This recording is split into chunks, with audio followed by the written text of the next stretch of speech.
여러분은 평생 몇 번이나 예배를 드릴 수 있을 것 같습니까? 한번 곰곰이 한번 생각해 보십시오. 몇 번이나 과연 예배를 드릴 수 있을까?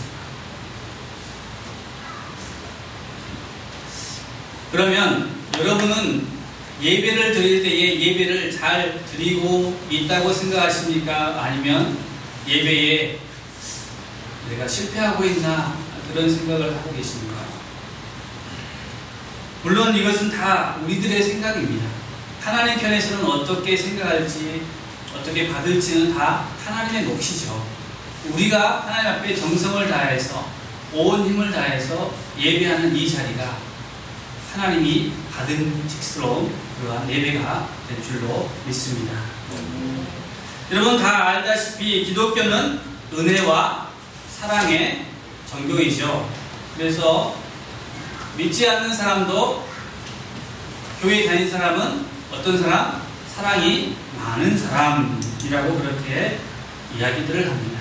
그런데 사실상 한 가지가 더 있다는 것을 우리가 알아야 됩니다. 무엇입니까? 심판의 종교입니다. 교회는요, 은혜와 사랑이 있지만 하나님의 심판이 기다리고 있는 그러한 종교다라는 사실입니다. 예수님께서 누가복음 4장에서부터 이제 자신의 공생애를 시작을 알리는 메시지로서 이사야 61장 1절과 2절 말씀을 인용하였습니다. 이사야 61장 1절과 2절 말씀을 인용하시면서 예수님께서는 은혜의 해를 선포하셨습니다.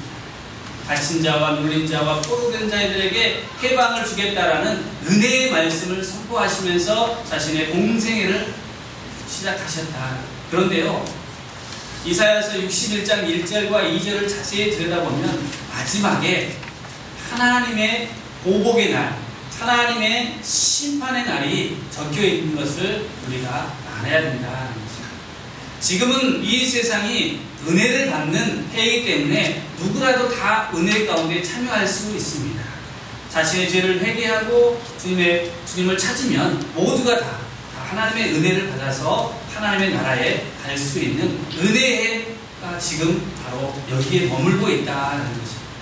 그런데 그것은 마치 해가 온 세상을 비친 것 같이 은혜가 선한 사람과 악한 사람 모두에게 다 골고루 비치고 있다는데 우리가 그것을 주목할 필요가 있습니다. 하나님의 은혜는요, 차별이 없다라는 사실입니다. 하나님의 은혜는 공평합니다. 그래서 누구나 다 그 은혜를 인지하고 인식하고 하나님께로 돌아올 수 있는 것입니다. 그러나 은혜의 해가 끝나면 반드시 심판의 날이 온다는 것입니다. 그건 언제입니까? 예수님께서 이 땅에 다시 오시는 그 날이 되면 더 이상 예수님께서 이 땅에서 믿음을 보지 않겠다라고 하신 그 말씀이 이루어질 것이고, 예수님께서 이 땅에 오시면 보좌에 앉아서 무엇을 하십니까? 세상의 많은 사람들을 심판하시겠다라는 그 말씀이 이루어진다는 사실입니다. 또한 믿음의 사람들에게는 그 심판의 날이 어떠한 날입니까? 기쁨의 날입니다. 성경은 이렇게 이야기합니다. 그날에는 심판의 부활과 생명의 부활로 모두가 다 일어날 것이다. 심판의 부활과 생명의 부활. 한 사람은 생명의 부활, 한 사람은 심판의 부활. 그래서 여러분 오늘 지금 신앙생활 하는 것 목적을 분명히 두시기 바랍니다.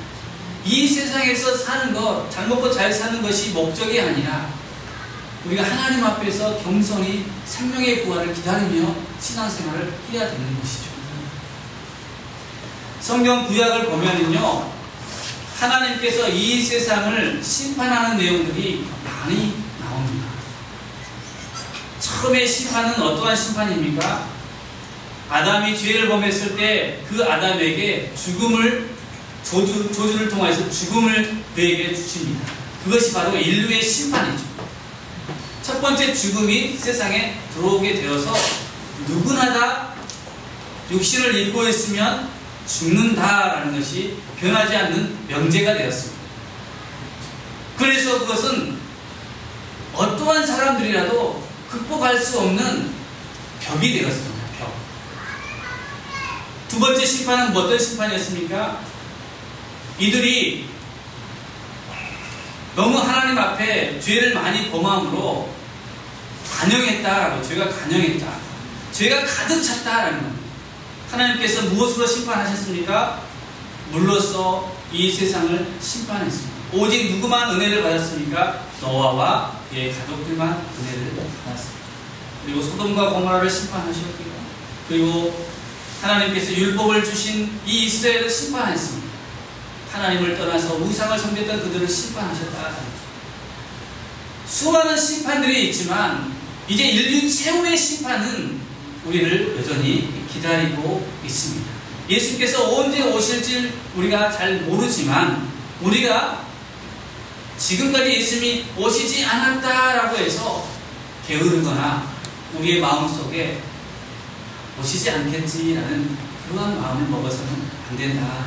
예수님께서는 언제 오실지 아무도 모르기 때문에 그렇다라는 거죠. 아니 목사님 2000년 동안 오지 않았고 지금도 오지 않는데 내 생에는 예수님께서 오시지 않겠죠 라고 그렇게 생각하는 사람도 분명히 있을 겁니다. 그러나 그것은 아무도 장담할 수 없는 그런 사실입니다. 예수님께서 우리 생에 오실지 안 오실지는 아무도 모른다는 거예요. 베드로 사도가 그렇게 말씀했어요.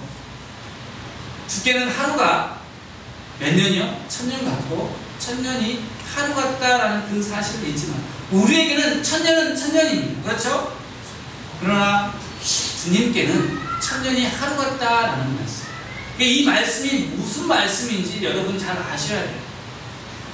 이 베드로 사도가 하루가 1000년 같다라고 했지만 주님께는 하루가 만년 같을 수도 있다라는 거예요. 주님에게는 시간의 의미가 없음을 우리에게 말씀해주고 있는 것입니다. 하나님에게는 시간의 의미가 없습니다. 여러분 육신을 입고 있을 때는 시간은 나에게 영향을 주죠. 공간은 나에게 영향을 줍니다. 우리가 여기에 있는데 하루아침에 어떻게 지구 한 바퀴를 돌 수 있습니까? 없다라는 거예요. 그렇게 우리는 공간에 매여 있는 사람이고 우리의 나이가 태어나서 차근차근 이렇게 쌓여가잖아요. 그죠? 갑자기 나이가 100살이 되지는 않잖아요. 그만큼 우리는 시간의 흐름에 따라서 살 수밖에 없는 나약한 존재지만 하나님은 시간은 어떻습니까? 거스르신다. 그래서 우리는 시간의 개념 안에서 영원이라는 개념을 우리가 인식할 수 있어야 됩니다. 우리가 육신을 벗어버리는 그날에는 우리도 그 시간과 공간의 개념을 벗어버리는 것입니다. 같이. 그래서 성경은 죽은 사람들을 향하여서 잔다라고 얘기합니다. 잔다. 그런 표현이 있어요. 그러나 예수님께서 왜 그러한 표현을 사용하셨느냐? 그것은 우리가 이해하기 편하기 위해서 잔다라고 그렇게 표현하고 있습니다. 그러나 오늘날 우리가 교회에서 간증하는 수많은 사람들, 천국에 갔다 왔다라는 사람들의 간증을 들여다보면 천국에서 누구를 만납니까? 바울도 보고 베드로도 보고 아브라함도 만나고 모세도 만나고 예수님도 만나고 그들이 자고 있습니까? 아니라는 거예요.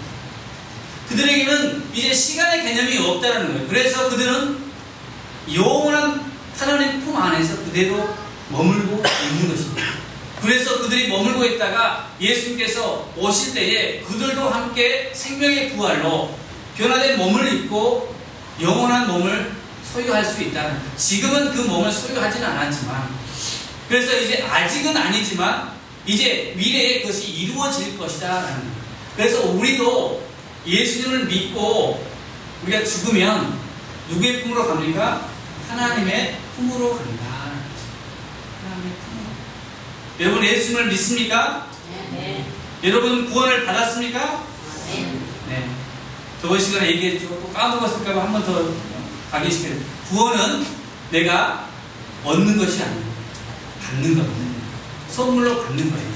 내가 열심히 살아서 구원을 쟁취하는 것은 아니고 내가 예수를 믿음으로 은혜로 말미암아 구원을 그냥 받는다. 여러분 오늘 집사님께 한 박스를 들고 왔어요. 홍석진 형제라는 그분이 저에게 배를 선물해 줬는데 그 선물은 값이 있습니까? 없습니까? 없어요.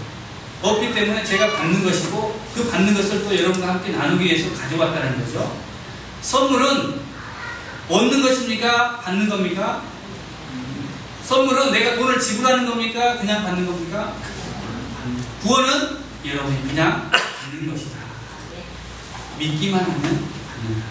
믿음 또한요, 여러분이 믿을 수 없습니다. 누가 줘야 됩니까? 내 안에 성령이 찾아오셔서 성령께서 나로 하여금 믿을 수 있는 마음을 주셔야지 내가 믿을 수 있는 것입니다. 세상 사람들은요, 자꾸 구원을 얻으려고 해요.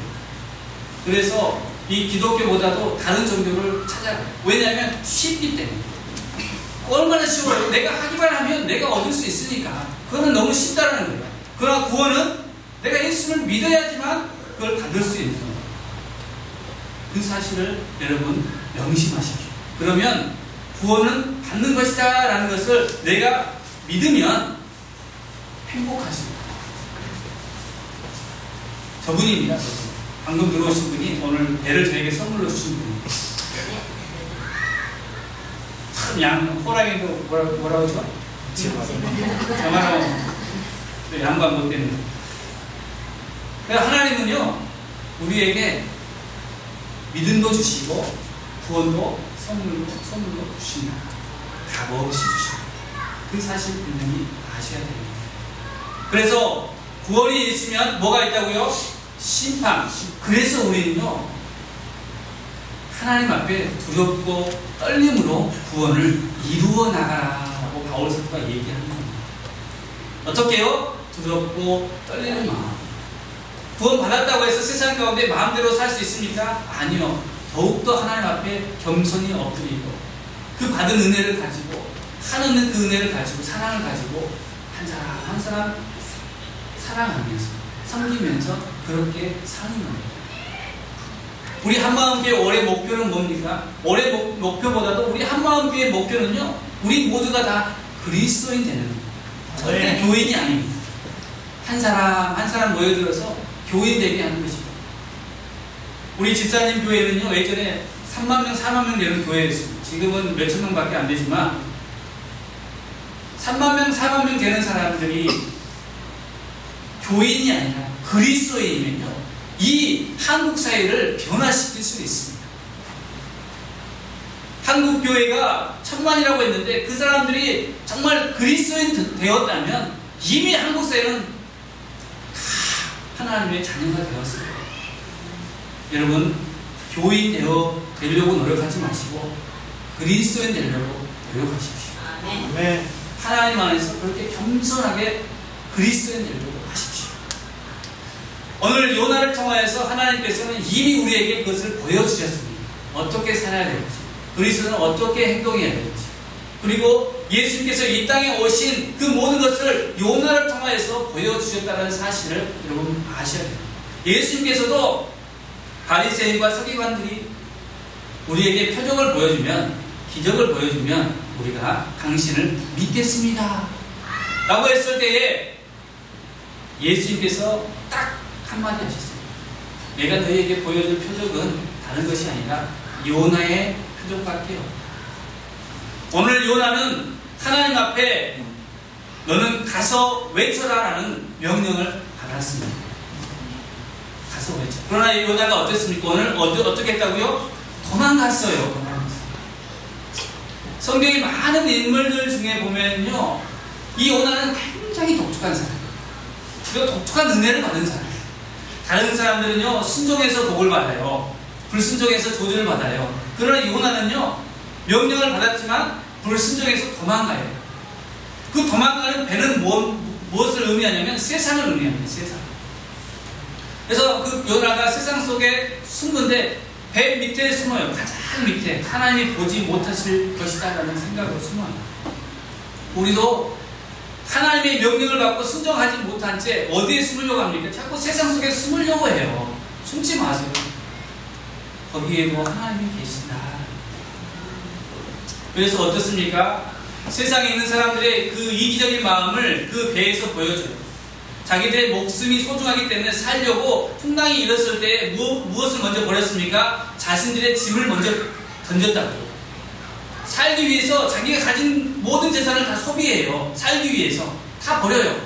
그러나 풍랑이 여전히 멈추지 않고 있어요. 그래서 어떻게 합니까? 사람들을 모으기 시작합니다. 한 사람 한 사람씩 이제 바다에 버리려고 해요. 사람이 그렇게 이기적이에요. 자기 살려고 남의 목숨을 버리려고 하는 거예요. 알고 봤더니 누가 숨어 있었습니까? 요나가 숨어 있어요. 그 요나를 어디에 버립니까? 바다에 버리는 것이에요. 누구를 위해서? 요나를 위해서? 아니요. 자기들의 목숨을 위해서. 세상 사람은요 바로 그와 같습니다. 자기의 목숨을 위해서 남을 희생시키는 것이 세상이라는 거예요. 거기 은혜도 없고 사랑도 없어요. 세상은. 요나는 그것을 알고 있었기 때문에 나를 버리라. 내가 잘못해서 이렇게 됐다. 요나를 바다에 버렸습니다. 어떻게 됐습니까? 하나님이 예비해 두신 큰 물고기가 그를 삼켰다. 그죠? 예수께서 이 땅에 오셨을 때에 바로 이와 같았습니다. 큰 배가 있는데 자기들이 죽게 생겼다. 그리고 자기들의 기득권을 잃게 생겼다. 이 예수가 왕이 되면 자기는 그동안 쌓아왔던 모든 부와 명성이 다 허물어지겠다 싶어서 예수를 십자가에다 못을 박았다는 거예요. 버렸다는 거예요. 예수님을. 요나와 같이. 그래서 예수님을 어디에? 무덤에 3일 동안 이렇게 묻어놨습니다. 요나가 물고기 뱃속에서 3일 동안 있는 것과 같이 그렇게 예수님도 3일 동안 무덤 속에서 그렇게 죽음 가운데 계셨다. 요나가 그 가운데에서 회개했습니다. 하나님 내가 잘못했습니다. 내가 이제 하나님이 한 번만 더 기회를 주시면 가서 외쳐서 그들이 하나님께 돌아오도록 하겠습니다. 예수님께서 부활하셔서 제자들에게 하신 말씀은 무엇입니까? 마태복음 28장 19절로 20절, 사도행전 1장 8절 말씀. 가라라는 것입니다. 땅끝까지 이르내 증인이 되어라. 너희는 가서 모든 민족에게 이 사실을 알려라. 예수께서 그렇게 말씀하시는 것입니다. 그래서 세상에 있는 모든 사람들 예수님을 알게 하고, 오늘 우리가 주일 예배를 드리는데 분명히 아셔야 될 것은 이 예배는 하나님 앞에 예배한다고 했을 때에 부활하신 주님을 기억하는 겁니다. 우리를 위해서 십자가에 달려 죽으신 그 예수님을, 그 부활하신 주님을 우리가 기억하고 그 예수님을 생각하면서 그분에게 모든 것을 다 올려드리는 겁니다. 그것이 바로 예배라는 거예요. 그것이 바로 우리가 드리는 주일 예배입니다. 그냥 와서 우리가 찬양 부르고 말씀 듣고 그냥 기도하다 가는 것이 예배가 아니고요. 그런 형식의 예배가 아니고, 이 예배의 진정한 그 목적은요, 이 부활하신 예수님을 우리가 기념하고, 그래서 원래는 매주마다 성찬을 우리가 함께 해야 됩니다. 주님의 피와 주님의 그 살을 먹고 마시는 것으로 우리가 주님을 기억하는 것이죠.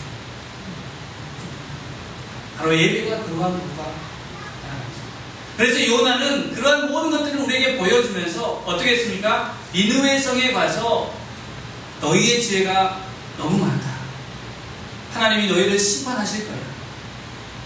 그것을 외쳤습니다. 그리고 어떻게 됐습니까? 그 니느웨 성에 살고 있는 왕으로부터 하인들까지 어린아이들까지 12만 명이나 되는 사람들이 다 모여서 금식기도를 하면서 회개를 했어요. 자신들의 죄에 대해서. 교회는 이와 같아야 됩니다.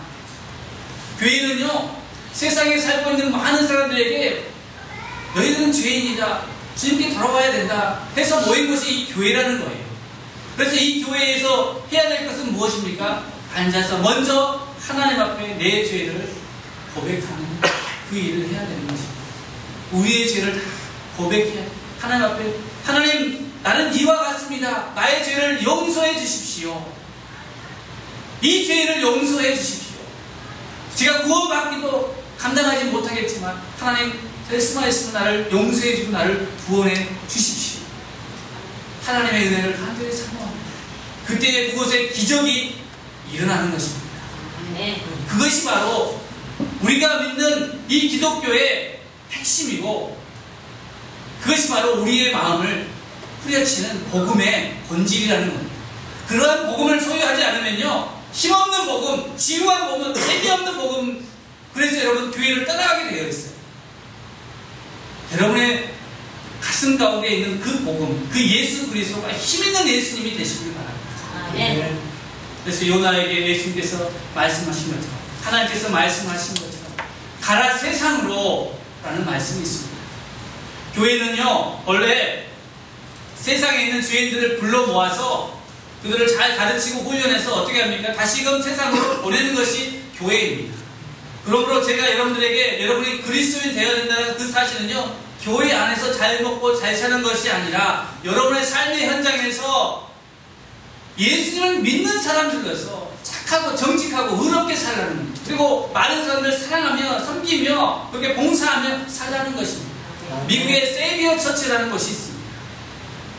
거기는 150명 정도가 되는데요, 그 교회에 한 번 등록하기 위해서는 3년 동안 훈련을 받아야 되고요, 모든 사람들이 인정을 해줘야 그 교인이 되는 것입니다. 근데 놀라지 마세요.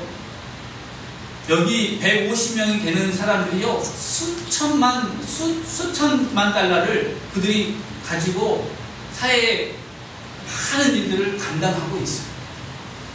어마어마하죠. 150명 되는 사람들이요, 우리나라 돈으로 수백억을 그들이 가지고 운영한다는 거예요. 어떻게 해요? 자신의 모든 것이 다 하나님의 것이다라고 자기 것을 주장하지 않습니다.